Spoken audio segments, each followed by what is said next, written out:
Perfecto, buenos días Vero, es un gusto tenerte aquí en uno de nuestros episodios de Ritmo Verde, el podcast del Consejo Ecuatoriano de Edificación Sustentable. Bienvenida, es un gusto tenerte aquí. Tenemos muchas cosas de las cuales vamos a conversar, pero primero quisiera que me cuentes quién es Verónica Arias, qué hace, qué le apasiona, en qué está dedicada actualmente. Cuéntanos un poquito para toda nuestra audiencia. Claro que sí, muchas gracias Joana, y gracias por este espacio. Me encanta que tengan este espacio para justamente educar y concientizar a la ciudadanía sobre varios temas que está pasando en el mundo entero y especialmente para las ciudades, que es uno de los temas que me apasiona. Bueno, yo soy abogada de profesión, tengo una especialización, una maestría en Derecho Internacional Ambiental, soy profesora de la Universidad de San Francisco justamente en este tema, pero también he tenido, bueno, he trabajado mucho en ONGs, estuve al frente de The Nature Conservancy, una organización ambiental de conservación por mucho tiempo, y luego pues estuve 5 años al frente de la Secretaría de Ambiente de la ciudad de Quito. Y posteriormente, luego de eso, como me encantó el tema de ciudades, estuve también en la dirección ejecutiva de la coalición de ciudades capitales frente al cambio climático de las Américas. Entonces, trabajando mucho con ciudades, especialmente en Centroamérica y en el Caribe. Y pues ahora estoy también produciendo otro programa que es dedicado a temas ambientales y entre varias cosas estoy en directorios y haciendo asesorías sobre cómo insertar temas ambientales, impacto ambiental, cambio climático en políticas públicas de otros sectores que normalmente y tradicionalmente no lo ven. Y creo que ahora más que nunca vemos una situación específica global que ya nos está impactando en todo. Entonces creo que es importantísimo hoy por hoy tener ya esa visión de cómo pensar la infraestructura, cómo pensar las ciudades, cómo pensar las construcciones frente a estas novedades que nos tiene el planeta, ¿verdad? Así es, perfecto. Y uno de tus pasos por varios temas que nos comentaste, desde el 2014 al 2019 fuiste secretaria de Ambiente. Y desde ese entonces ya un poco el movimiento venía dándose sobre temas de sostenibilidad, ambiente, más temas de responsabilidad social, pero ¿cuáles fueron los temas que más se trabajaron en ese tiempo y que ahora ya podemos ver un poco más de frutos de ese trabajo en temas de ciudades, en temas de Quito, sobre todo, que lo necesita tanto estos temas de sostenibilidad? Así es. Sí, yo creo que Quito se ha caracterizado por mucho tiempo de tener políticas públicas a largo plazo y a corto plazo, pese a que cambie en las administraciones. Creo que tuve la suerte de estar 5 años seguidos, lo cual fue un récord creo que mundial para una funcionaria pública, porque normalmente es muy largo, es muy cansado, pero se pueden lograr varias cosas en ese sentido. Y yo diría que de las principales cosas que se lograron fueron varias ordenanzas en términos de conservación de la naturaleza, especialmente en el noroccidente, lo que conocemos como el Chocó andino. Y se formaron varias ACUS, que son áreas de conservación y uso sostenible. Se declaró esa área justamente con un enfoque sostenible. Se declararon en total como 150,000 hectáreas bajo conservación, que obviamente tiene una visión alrededor de Quito que no todo el mundo conoce. Los límites del distrito metropolitano, vivimos en el 11% que es la parte urbana, pero tenemos el 90% rural y que es riquísimo en biodiversidad. Tenemos más de 7 pisos climáticos y 17 ecosistemas en todo este sitio. Entonces eso le hace una zona muy biodiversa, una de las más biodiversas del mundo.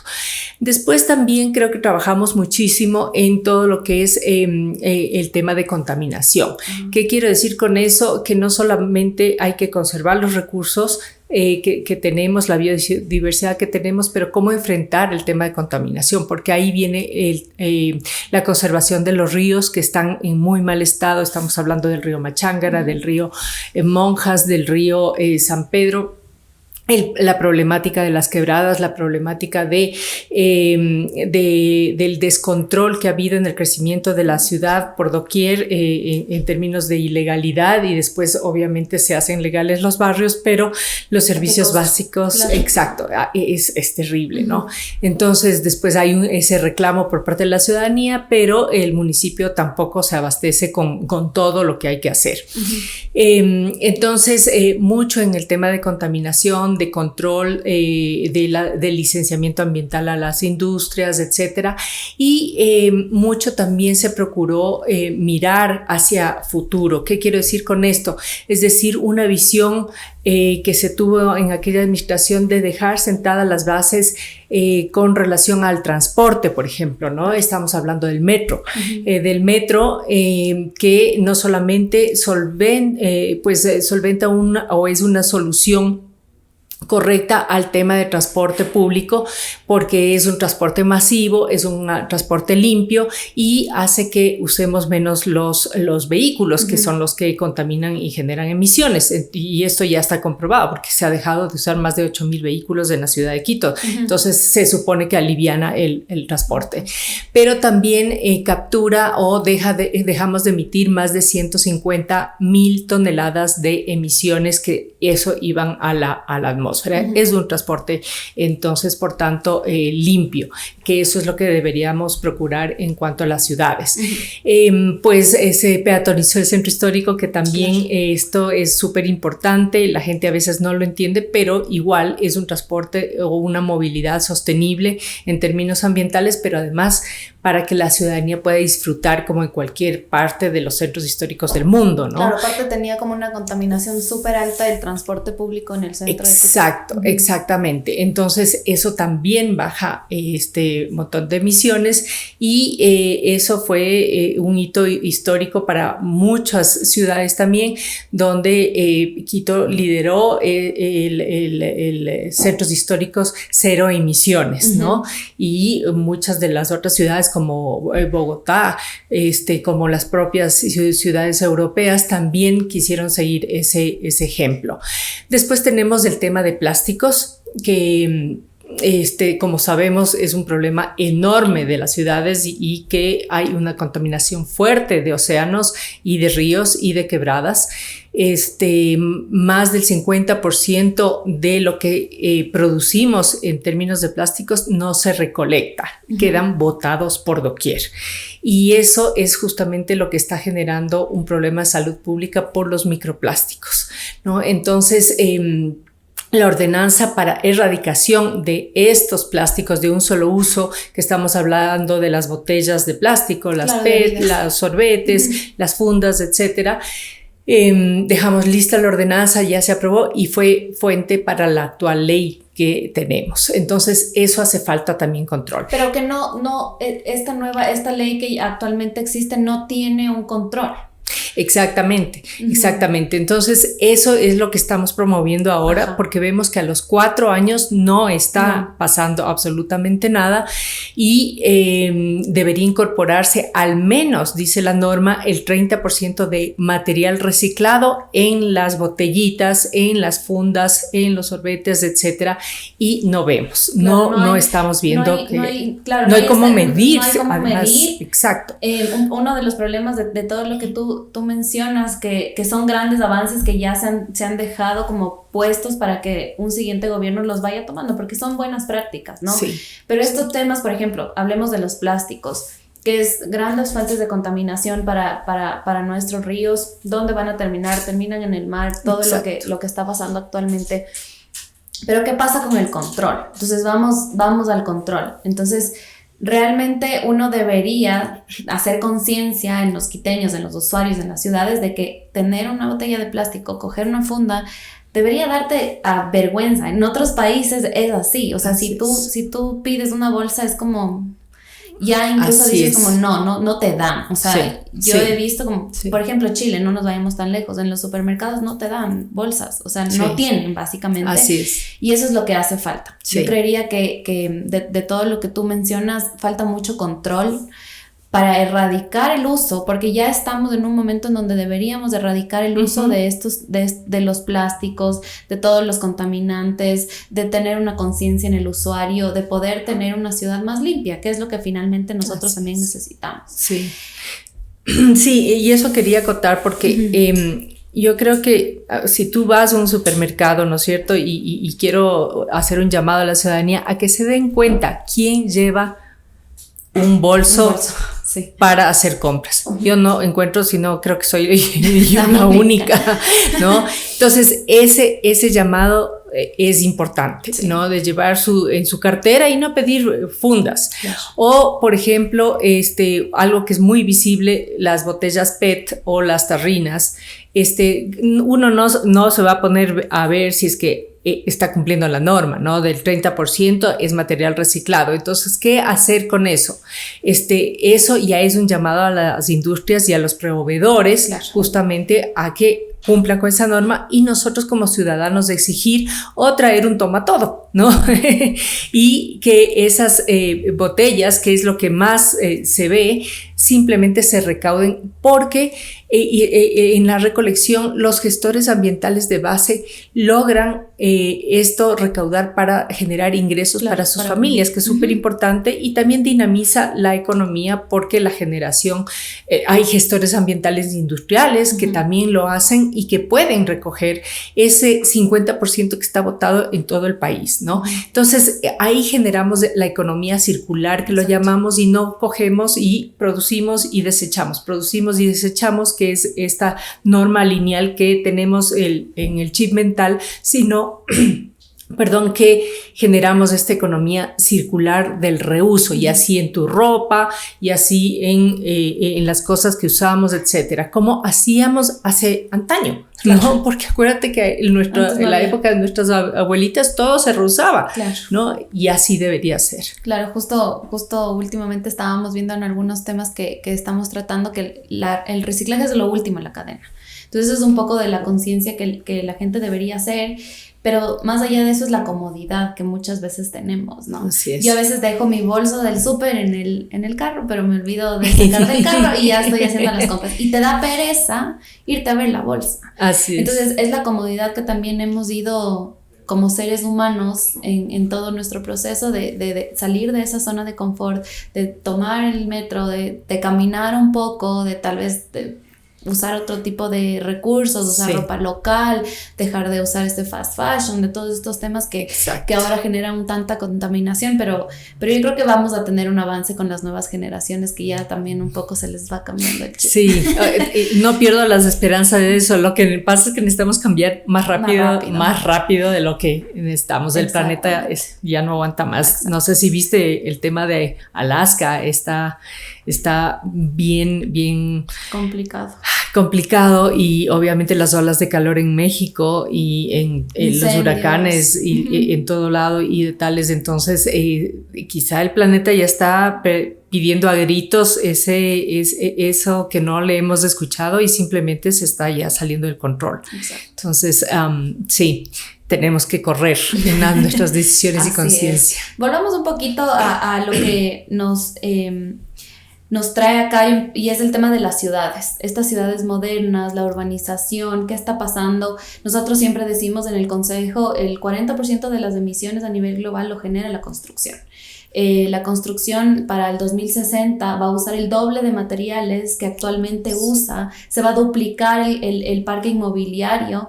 ¿Y esto qué va a pasar? ¿Qué va a pasar con las ciudades? ¿Qué va a pasar en nuestra ciudad también? Necesitamos crecer por un lado, pero ¿qué pasa con la biodiversidad? ¿Qué pasa con el transporte? ¿Qué pasa con los mismos recursos? ¿Tú crees que va a llegar un punto en el que vamos a tener que pagar por las emisiones que estamos emitiendo? Porque eso ya pasa en países de otros continentes. Nos van a empezar a regular. Yo creo que en este momento, desde nuestro punto de vista, falta mucho, uno, incentivos para el sector constructivo para que también pueda construir de manera sostenible y pueda urbanizar de manera responsable, pero también está el otro lado, ¿no? Los municipios, los gobiernos locales, es un tema de cambios y cambios y cambios que no permite un desarrollo. ¿Tú qué opinas de eso? Sí, son varios temas ahí que tú que mencionaste. Efectivamente, ya está en la mesa de discusión cómo las ciudades deberían crecer. Efectivamente, para el 2070, el 70% de la población va a estar en ciudades. Vamos a vivir en enjambres, ¿no? Ajá. Entonces, si es que seguimos viviendo como estamos ahora, simplemente eso no es sostenible, ¿verdad? No, en eficiencia de servicios básicos, en infraestructura, en provisión de agua, en provisión en alcantarillado, etcétera, eso no va a poder ser. Y el sector de la construcción es un dinamizador indiscutible de la economía, pero eso va a tener que cambiar sí o sí. ¿Por qué? Porque simplemente el sector de la construcción es uno de los sectores que más emisiones tiene en la construcción, ¿no? Es del cemento y ciudades encementadas y de tales. Entonces ahora ya hay alternativas en tipos de construcciones. Yo me acuerdo que hablaba con Rodolfo Rendón, que en paz descanse y que fue uno de los fundadores del CES. Y decíamos, todavía no estamos o sea, ¿cómo incorporamos en el sector diciéndoles de esto resulta más barato? Nuevas metodologías constructivas resulta a la larga más barato porque seguimos construyendo la forma tradicional que resulta más barato, pero a la larga el cambiar eso te va a resultar mucho más barato. Eso por un lado. Eso todavía creo que no tenemos ese chip, seguimos construyendo como tradicionalmente construimos.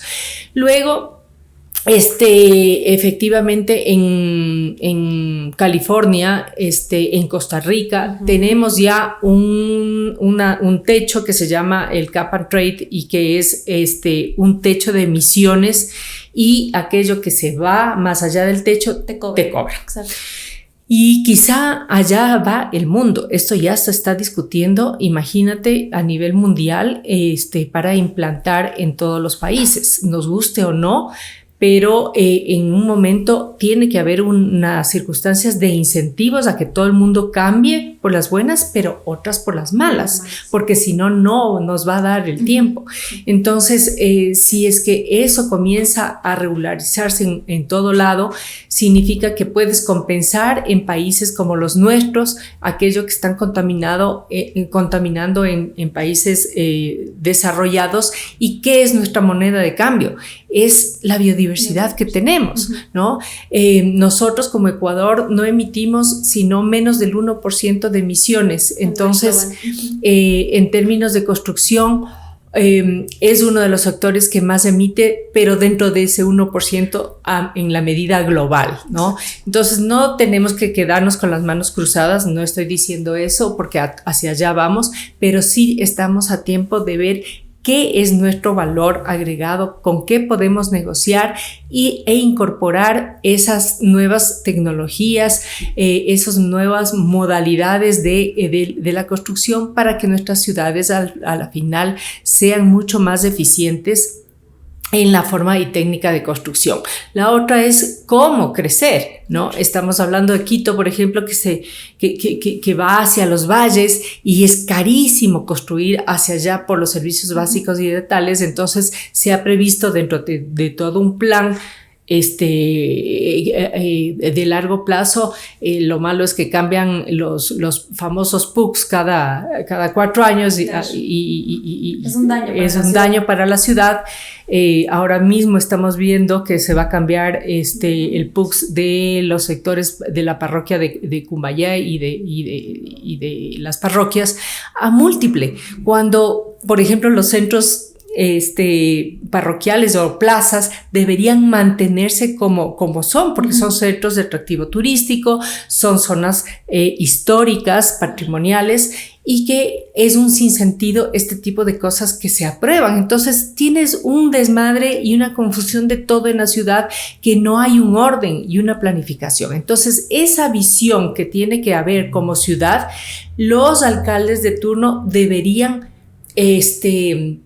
mantener a largo plazo. Son cosas que no se tocan, ¿no? Que sigan haciendo las cosas, pero la planificación de la ciudad está así, asado y cocinado. Aquí se construye, acá no se construye, esto se conserva, esto es provisión de recursos naturales para la ciudad, porque dependemos de la seguridad alimentaria, dependemos del agua, dependemos de la biodiversidad, etcétera, y eso no se toca. Entonces, ¿hasta dónde quiere crecer la ciudad? Eso es lo que debería ser justamente las autoridades y el punto de partida para cualquier decisión. Alcalde. Así es. Perfecto. Bueno, hemos hablado un poco de qué es lo que falta, ¿no? De temas que debe resolver todavía la alcaldía.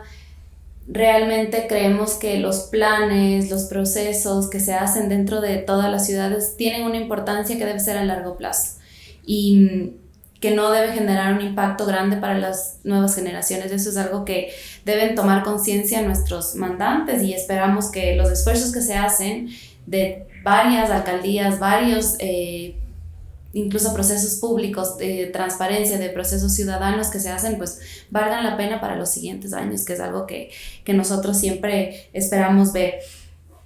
Cuéntanos un poquito, tú perteneces al Consejo de Infraestructura. Estratégico de Infraestructura. Consejo Estratégico de Infraestructura. Yo quisiera saber y que nos cuenten un poco cómo está funcionando este consejo, qué están haciendo, cuáles son los planes que están proponiendo para la ciudad y cuál es el apoyo que también se necesita tal vez de estos actores de la parte privada, de bancos, de gremios, de ciudadanos, de expertos adicionales, un poco de qué es lo que se requiere o qué se está proponiendo también para el desarrollo de las ciudades y sobre todo de Quito. Sí, el Consejo Estratégico de Infraestructura nació justamente ya va a tener un año y medio, 2. Está conformado por varios gremios, cámaras, pero fundamentalmente como consejeros estamos algunas personas que tenemos diferentes puntos de vista para conformar un tanque de pensamiento y ayudar a pensar, digamos así, o proponer como ciudadanos y como gente especializada y con trayectoria de lo más diverso a una agenda de políticas públicas más allá de cualquier administración. Es decir, sabemos que cualquier ministro, por ejemplo, o presidente o alcalde tiene ya su plan de gobierno, pero obedece a una coyuntura política y muchas veces no cuenta con gente atrás o especializada, sino que le toca ese rato contratar a consultores para que le ayuden a pensar o a decidir, ¿no es cierto? Entonces se le pasa la vida y el tiempo. Este tanque de pensamiento, este consejo estratégico justamente ha delineado ya varios temas que son importantes para el país, que consideramos importantes para el país y que se lo ofrecemos, digamos, a las autoridades, decir, mire, piensen esto porque ya pasó y debería ser así, asado y cocinado. Entonces se pone a consideración y lo que hacemos es justamente generar debate en foros, en webinars, en capacitación a la ciudadanía, a la academia y con gremios para tratar de solventar este tipo de temas. Por decirte, el tema de energético que ahorita está colapsado en el Ecuador y que hay muchos expertos, pero un experto dice A, el otro B, el otro C, o sea, ¿cuál mismo es la alternativa? Y un ministro se queda pensando, bueno, ¿y qué es lo que hago? ¿No? Y entonces nosotros reunimos a todos esos expertos, decimos, bueno, vamos con una sola propuesta y nos damos cuenta que sin el tema, por ejemplo, de tarifas, todo lo que se está proponiendo, o sea, Barcasas, Coca-Cola, Sinclair, etcétera, etcétera, no va a ser viable si no solucionas el tema fundamental que es el tema de tarifas. Entonces, lo que hemos hecho es proponer al gobierno qué se debería hacer con el tema de tarifas. De igual forma para la ciudad, lo que se hizo es proponer una agenda importante recopilando de todos los planes que se han hecho a la alcaldía. Por ejemplo, por decirte qué debería haber en transporte público, qué debería ser en términos de descontaminación de los ríos, en manejo de desechos sólidos, etcétera, y proponerle a la alcaldía, y con eso ya las autoridades tienen algo con que arrancar. Obviamente lo tomarán, lo dejarán, verán qué prioridad escogen, pero es un aporte desde la sociedad civil a justamente ese tipo de agendas importantes que son las que necesitamos mirar a largo plazo y no a corto plazo. O sea, esto es un consejo consultivo más que como para decirlo Exactamente. así. No es un gremio, no es nada político, no tiene ninguna línea política que se ha establecido, simplemente es como unas propuestas específicas. Exactamente. ¿No? Entonces, sí, trabajamos muy de cerca con la academia. La academia por lo general produce un montón de información, pero se queda guardada en la universidad. Como eso sacamos a relucir y unimos precisamente a los tomadores de decisión, que muchas veces es lo que necesitan, y vuelven a contratar consultores, siendo que ya la academia hizo un montón de investigación sobre eso. Entonces, ¿cómo tratar de unir esas dos cosas? Gratis. Claro, Totalmente. exacto. Gratis, es cuestión de sentarles en la misma mesa. Entonces, claro, eso es lo que estamos tratando de hacer en este comité estratégico. ¿Y qué tan buena recepción han tenido tal vez del gobierno nacional? ¿Cómo están viendo estos temas? ¿Cuáles son ese punto específico en el que están trabajando en este momento? Sí, estamos trabajando ya en algunos frentes, como el tema energético. Estamos trabajando también dando apoyo en términos de capacitación. Se ha planteado a la Secretaría de Alianzas Público-Privadas, por ejemplo, que van a necesitar muchísimo. Hay un portafolio importante de decisión de cuáles son las prioridades como proyectos. Además de lo que es la conformación de una alianza público-privada, ¿qué otros temas hay ahí dentro? ¿No? Estamos hablando de que es necesario o no un tema de proceso de participación, de consulta, de impactos ambientales, de cambio climático, pero además de tarifas, de concesiones, etcétera. Entonces, es súper multidisciplinario, de diferentes perspectivas, que busca dar ese tipo de apoyo para que tomen las mejores decisiones, pero además no se demoren en hacer todo el proceso que te digo, claro, y que hasta eso ya se va el gobierno, y el gobierno necesita, obviamente, o los gobiernos necesitan tomar decisiones prontas. Claro, sí, es ya en octubre básicamente se terminan, ya hacen proforma, agosto, septiembre. Exacto. Entonces necesitamos que la gente piense a largo plazo y rápido, y deje de actuar en coyunturas, ¿no? En coyunturas. Entonces, la sociedad civil creo que tiene esa potestad y ese liderazgo justamente como para decir, orientar, miren, la ciudadanía quiere esto, la academia puede aportar en esto, los gremios pueden aportar en esto, la empresa privada puede aportar en esto. Bueno, vamos caminando conjuntamente, porque encontramos a un Ecuador súper polarizado. Entonces, cada uno quiere por su lado, pero no hay un encuentro, un punto de encuentro, ¿no? ¿Cómo construimos ese punto de encuentro? Exactamente. Y también algo súper importante que sirve mucho para esto, yo creo, y es algo que hemos hecho también nosotros, por ejemplo, en crear nuestro portal verde de materiales.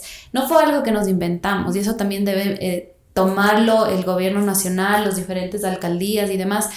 Tratan de inventarse ordenanzas, proyectos, programas, pero ya existen. Hay ideas que, por ejemplo, en nuestro caso tomamos de Chile. Nosotros hicimos nuestro portal verde con Chile, porque Chile tiene un avance gigantesco en tema de materialidad, el aporte en nuevos métodos constructivos. Ahorita ya crearon su pasaporte de materiales, que es para toda la industria, y eso es algo que nosotros lo replicamos para Ecuador y está sirviendo muchísimo para la industria local.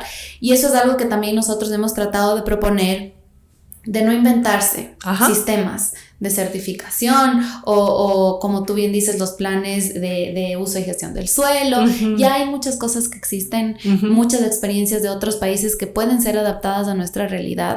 Y yo creo que eso también debe ser propuesto, ¿no? Así es. Usar metodologías que ya están validadas por entes internacionales. Así es. Que solamente es capacitar al personal. Exacto. Nada más. Exacto. Y adaptarlo. Exacto. Y eso funciona porque incluso es un tercero el que te valida, te verifica y con eso tú puedes entregar incentivos, puedes entregar créditos, que es lo que están haciendo los bancos actualmente. Exacto. Trabajan con Edge, trabajan con Lead porque ya es un sistema verificado. Tú sabes que con eso respaldas tus créditos verdes con las entidades internacionales y listo. Exacto. No nos compliquemos. Ese es el llamado. No nos compliquemos. Somos un país que necesita mucho apoyo y yo creo que ya existe. Ya existe. Hay que comunicar y buscar los aliados apropiados. Y hay muchas, yo creo que hay justo lo que hablábamos en nuestro pequeño corte. Hay mucha cooperación. Sí. Mucho apoyo que incluso el Ministerio del Ambiente tiene. El Ministerio del Ambiente, yo creería, no lo puedo decir a ciencia cierta, pero yo creo que es una de las carteras de Estado que más cooperación tiene. Sí, tiene. Señora. ¿Por qué? Porque nosotros nos entra cooperación por biodiversidad a millones. Y debemos acelerar esa ejecución. Sí. Porque no somos, y es algo que también nosotros hemos puesto sobre la mesa y te invito a que tú puedas también darnos tu reflexión. El sector de la construcción no está sectorizado como tal, como construcción. Estamos como en un sector industrial, no nos han dividido, no tienen calculadas nuestras emisiones. No tienen. Entonces, por eso no saben realmente impacto que tiene la construcción. Vivimos en un edificio, el 90%, por no decir más, 99 diría yo. Y no hay una división, nuestras emisiones están juntas con el sector industrial. Así es, ese es un grave error que no lo han hecho y cuando reclamamos de alguna forma cuál es el aporte de las ciudades, es brutal, pero no lo tienen medido, o sea, porque es difícil, yo sé que es difícil medirlo por una serie de cosas que implica desde donde nace el material, toda la cadena productiva de la construcción después de las emisiones. Yo sé que es difícil medirlo, pero es una deuda que tenemos para contabilizar nuestras emisiones. Generar datos. Exacto, datos. Y si no tienes datos, no tienes cómo medir y no tienes mides, cómo. Exacto, y si no mides, no existe. Y simplemente no haces absolutamente nada. Exacto. Entonces, esa yo creo que es una de las prioridades que deberíamos tener justamente para poder medir y poder contribuir a bajar esas emisiones. Y volviendo a lo que hablábamos al principio, ¿qué hacer con una planificación de una ciudad mucho más sostenible en términos de construcción y meter a la construcción como un aliado estratégico, pero que además de fomentar y de generar millones de plazas de trabajo, puede ser uno de los más contaminantes, pero también puede ser uno de los actores más importantes en la lucha contra el cambio climático y bajar la huella y de las emisiones que sí podemos hacer y pensar a futuro en ese tipo de ciudades que queremos. El que más puede aportar también, porque nosotros que estamos con las empresas que son parte del consejo y que son nuestros aliados, nuestros socios, como nosotros los llamamos, yo creería que son de los actores más colaborativos que existe en muchos de los sectores, porque tenemos la academia que por su parte yo creo que está haciendo un papel ahora actualizando las mallas, están metidos, están súper enfocados en qué es la sostenibilidad exactamente. Tienes al sector industrial, tienes a los constructores que ahora se están volviendo carbono neutro, están construyendo con otros métodos constructivos. El estándar está subiendo y más allá de cualquier otro punto, que sepan los gobiernos que en este actor tienen un apoyo que necesitan ser vistos, porque la construcción necesita empezar a tener un apoyo normativo, empezar a generar también un control, porque hay mucho greenwashing en nuestro medio también. Sí, totalmente. Así es. Y realmente empezar a generar justo esto que decíamos, datos, qué es lo que está pasando para que incluso seamos vistos como país, de tener una ley de cambio climático, que nos lleguen. Siempre estamos nosotros en la red de las Américas que pertenecemos como consejo de hay una cooperación para esto, pero solamente está Chile, Colombia, no está Ecuador. No está Ecuador. ¿Por qué? Porque no tenemos datos, no hemos medido, incluso en los diferentes, dejemos de generar programas como en vano, empecemos a medir. Ese es un llamado que podemos hacerlo y que espero que también a través del consejo se pueda seguro generar. Y hemos identificado ahorita ya contigo un tema de colaboración y alianza. Sí. Me parece fabuloso porque nosotros siempre tomamos datos de diferentes entidades y es súper importante que generemos estos datos, ¿no? Que tengamos certeza de cuántas emisiones tenemos en Ecuador y que el sector también diga: yo pertenezco a ese globito que está ahí. Exacto. Me toca mi parte. Así es. No tenemos eso actualmente. Y bueno, Vero, ya estamos llegando a nuestro fin, pero justamente viendo los diferentes puntos en los que tú te has desenvuelto como destacada líder de opinión, que justamente es uno de los puntos que que nos llama a esto. Yo quisiera que tal vez nos puedas dejar una reflexión final, cuáles son los planes que tienes a futuro, qué podríamos hacer como un llamado ciudadano también a nuestras autoridades que nos puedan escuchar desde tu punto de vista y desde tu experiencia. A ver, siempre estoy abierta yo a oportunidades que se me ha presentado la vida. Es increíble, viendo para atrás, digo, yo nunca pensé estar aquí o allá. Creo que he tenido esa flexibilidad de estar en el sector público como en el privado, en las ONGs, en el activismo. Hoy por hoy estoy justamente ejerciendo una vocería que hay mucha gente que me ha pedido, porque hay que levantar voces sobre muchos temas, y sigo ejerciéndola en eso. No sé el futuro que me depare, ya veré. Hoy por hoy puedo decir que estoy justamente apoyando muchas causas. Estoy en colectivos como el del Río San Pedro, ahora con el Machángara, para justamente ver si es que se limpian todos estos ríos.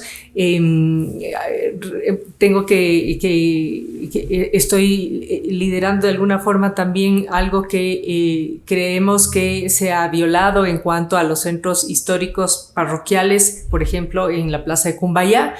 Entonces he podido en estos días recaudar más de 2,000 firmas para entregar al municipio para que se cumplan las ordenanzas en ese tema. Fíjate, de lo ambiental ya me pasé a lo urbanístico. Pero es que si no es muy difícil trabajar, y la ciudadanía quiere voces y está presta a apoyar. Entonces creo que ahorita esto es un tema de vocerías, justamente para dar voz a quien no tiene, en este caso la naturaleza, y en este caso muchos de los atropellos que simplemente se hacen y que todo el mundo comenta. Pero no pasa más allá de las redes, ¿no? Y dice, pero ¿cómo hacen esto? Sí, se hizo, fue legal, pero está mal hecho, está mal por la ordenanza. Pues, ahí está, ¿no? Entonces estoy en esa, sigo con la universidad. Obviamente la parte académica también es muy fuerte y es importante en el consejo y en varios directorios que siempre estoy apoyando en orientaciones estratégicas, así que con eso ¿de dónde ya sacas basta y sobra. Perfecto, pero yo creo que estás, como decimos también, estás en el lado correcto. Y eso es algo que siempre deja una semilla en todos, en las nuevas generaciones. Estás haciendo un aporte grandísimo y esperamos que el fruto de tu trabajo, lo que estás haciendo, podamos también apoyar, que realmente sea un trabajo que todo el mundo pueda también aprovechar, ¿no? Porque eso es lo que para eso uno trabaja, fácilmente. Así es. Y bueno, muchísimas gracias por acompañarnos. Lindo espacio, Joana. Muchas gracias acá al CES. Seguro estaremos conversando. Fíjate que ya hemos identificado un montón temas de colaboración conjunta, y les felicito porque este es un trabajo importantísimo de concientización. Me encanta que la comunicación es parte clave para trabajar con la ciudadanía y que generar conciencias y nuevas generaciones que necesitamos tanto con otro chip. Así es, así que muchísimas gracias a todos por vernos en nuestro siguiente episodio de Ritmo Verde. Muchas gracias.